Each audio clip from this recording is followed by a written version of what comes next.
Bonjour à tous et bienvenue dans cette nouvelle vidéo. Et oui, je suis pas rasé, pas lavé et en pyjama, mais c'est dimanche et puis je suis chez moi, je fais ce que je veux.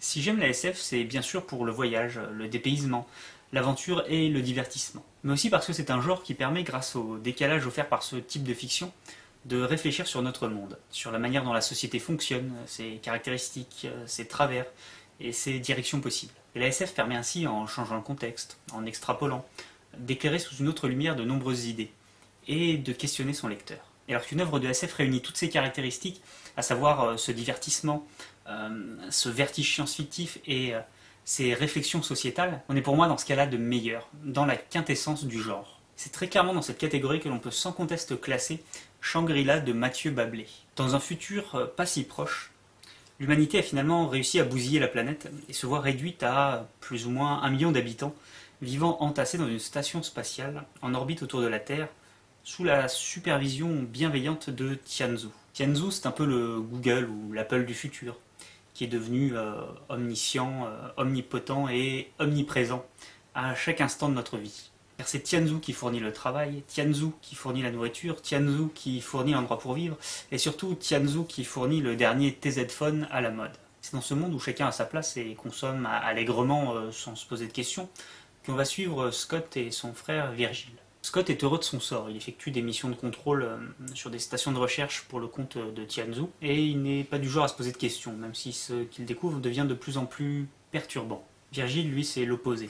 Insatisfait, questionnant ce qu'il a sous les yeux, remettant en question l'ordre établi, et c'est bien sûr cela qui va l'éloigner de son frère. Bien évidemment, leurs destins vont se croiser et s'emmêler pour nous emmener vers des horizons assez surprenants. Ce qui frappe avec Shangri-La, c'est à quel point le propos est riche. La société de consommation poussée à l'extrême est bien sûr ce qu'il y a de plus évident. Mais le livre aborde tout ce qui va avec ce libéralisme forcené.